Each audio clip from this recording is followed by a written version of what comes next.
네, 앞서 전해드린 대로 불법 대북 송금 혐의로 구속 기소된 이화영 전 경기도 부지사에 대한 1심 선고 오늘 나올 예정입니다. 네, 관련 내용 최진영 변호사, 장윤미 변호사와 함께 자세히 짚어보도록 하겠습니다. 안녕하십니까? 안녕하세요. 자, 먼저 이화영 전 부지사의 혐의와 이 오늘 재판에서 어떤 부분이 주요 쟁점인지 좀 설명이 필요해 보입니다. 네, 쉽게 말하면은 이화영 씨가 쌍방울에 고문으로 근무하다가 이 경기도 평화부지사로 갔지 않습니까? 그렇죠. 자리를 나간 다음에도 이 쌍방울의 법인카드와 어떻게 보면 차량을 이용해서 합계 3억 3,400만 원 정도의 뇌물 그리고 또 정치자금을 받았다라는 혐의 그리고 이와 같은 것에 대한 수사가 이루어지니까 쌍방울에 그 연락을 해서 그 관련되는 증거를 없애라라고 지시했다는 것으로 해서 증거인멸 혐의가 인정되고 지금 혐의에 대한 선고가 있고요.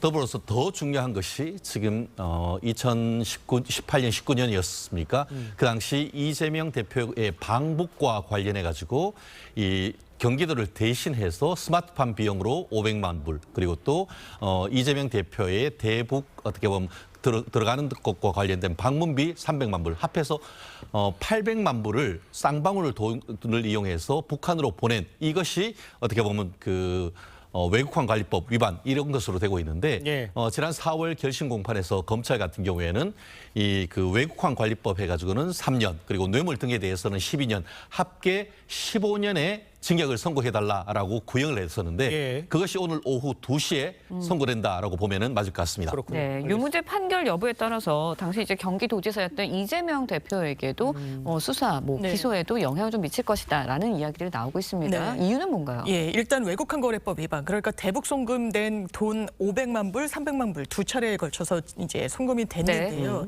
이 부분과 관련해서 외국환으로 신고하지 않고 부적법하게 이제 반출했다는 취지가 이제 공소장에 간단하게 기재가 돼 있습니다. 이 부분과 관련해서 사실 재판부가 이걸 유죄로 아마 판단할 가능성이 전 개인적으로 좀 높다라고 보는데 돈이 간 거 자체는 다투고 있지 않거든요. 적법 절차를 이제 지키진 않은 것으로 보이는데 그 판단에 머무른다면 이재명 대표까지 좀 경유하기가 어려운 부분이 있는데 검찰이 주장한 여러 사실관계들 보고가 있었고 그게 사실 경기도와 무관하지 않게 움직인 돈이다라는 부분까지 이 판결문에 설시를 하게 된다면 이재명 대표에 대한 수사는 좀 속도를 낼 수밖에 없을 것이고 한번 영장을 청구했을 때 소명이 좀 부족하다 그리고 다툼의 여지가 있다는 이유로 이 부분과 관련해서는 재판부가 좀 물음표를 쳤었거든요. 그래서 분리해서 백현동부터 기소를 했었는데 만약에 다른 판단이 나오면 별도로 또 이제 추가 기소가 있을 거예요. 알겠습니다. 오늘 판단이 어떻게 나오느냐에 따라서 지금 상황이 바뀔 수 있다는 얘기를 해주신 것 같은데 일단요 이화영 전 부지사가 이재명 대표 관여 여부와 관련해서 진술을 번복한 바가 있습니다. 진술 번복이 오늘 재판에는 어떤 영향을 줄까요? 그렇습니다. 결국 이 부분은 이화영이 평화부지사로 왜 이런 행위를 했느냐. 한마디로 외국환 관리법 위반의 동기 나아가서 주범이냐 공범이냐 이런 부분과 관련된 양형의 이와 같은 어떤 그 진술 변경이라든가 번복 이런 부분이 어떻게 보면 녹아 들어갈 수밖에 없는 것 같은데요. 말씀하신 것처럼 2023년 6월 작년 6월 달 전후로 해서 기존에는 부인하다가 이화영 부지사가 그 당시에 이재명 경기지사에게 이러한 내용을 사전 사후에 보고했다라는 자필 어떻게 보면 진술서 한 4번 정도 받았다고 하는데 이것에 대해서 어떤 그 증거에 대해서 동의하는 어떤 절차를 거칠 때 어떻게 보면은 그 부인이 법정에서 어떻게 보면 우리가 뭐 부부 싸움을 했다라고 할 정도로 소란이 있었고 더불어서 그 전에 있었던 부장판사 출신 변호사를 해고하고 다른 변호인을 선임을 해서 이 증거에 대해서 부동의하면서 법정에서 퇴정해 버렸지 않습니까?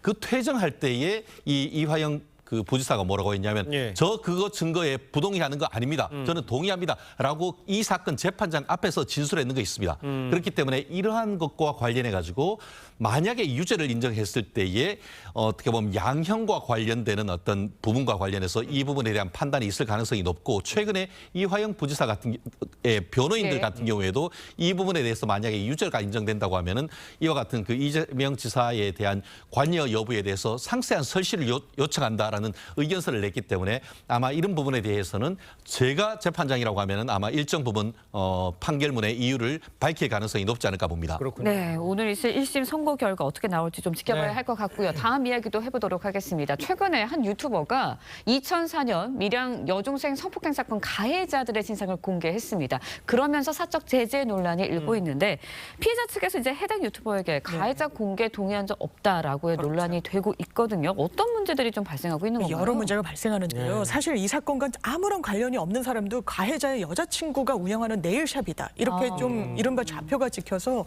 이 별점 테러, 리뷰 테러를 당하면서 더 이상은 이제 운영을 할 수 없을 정도로 고통을 받고 있다는 겁니다. 예. 관련자들 예. 경찰에 진정해 놓은 상황이고요. 지금 말씀 주신 대로 이 부분과 관련해서 워낙에 이 얼굴까지 공개하고 직업을 공개하다 보니까 피해자와는 혹시 이게 이야기가 된 거냐는 많은 질문들이 해당 유튜버한테 쏟아졌던 거예요. 예. 그러니까 이건 가족들과도 피해자와도 어느 정도 마무리가 된 사안이다라고 이야기를 했는데 정작 피해자를 지원하는 단체 측에서는 어떤 사전 협의도 전혀 없었고 오히려 관련 영상을 내려달라고 피해자는 요청을 했는데 그 요청이 받아들여지지 않았다라고 이야기를 한 겁니다. 예. 또 법적인 어떤 처벌이 만료된 상황에서 이런 신상이 공개된 지금 3명 공개가 됐는데요. 이게 직장을 잃은 것으로 지금 전해지고 있습니다. 자, 그렇게 좀 말씀해 주셨습니다만 사적 제재가 필요하다 이렇게 주장하는 사람들도 꽤 있긴 해요.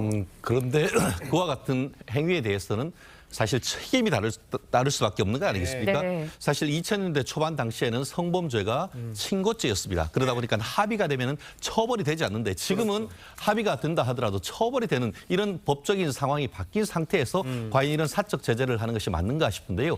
예전 같은 경우에 이른바 양육비 지급하지 않는 나쁜 아빠들에 대해서 공개를 하는 부분이 형사적으로 유죄 처벌 확정된 케이스가 있습니다. 이 사안과 비슷한 부분이 없지 않은데 어떤 사회적 공분이 있다고 한다 하더라도 명확하게 확인되지 않은 사건을 인터넷에 올릴 경우에는 사실 이른바 사이버 명예훼손죄로 해서 처벌될 수도 있는 부분이기 때문에 예. 우리로서는 항상 조심해야 되는 부분이 분명히 있는 것 같습니다. 알겠습니다. 자, 두 분 말씀은 여기까지 듣겠습니다. 고맙습니다. 맞습니다. 감사합니다.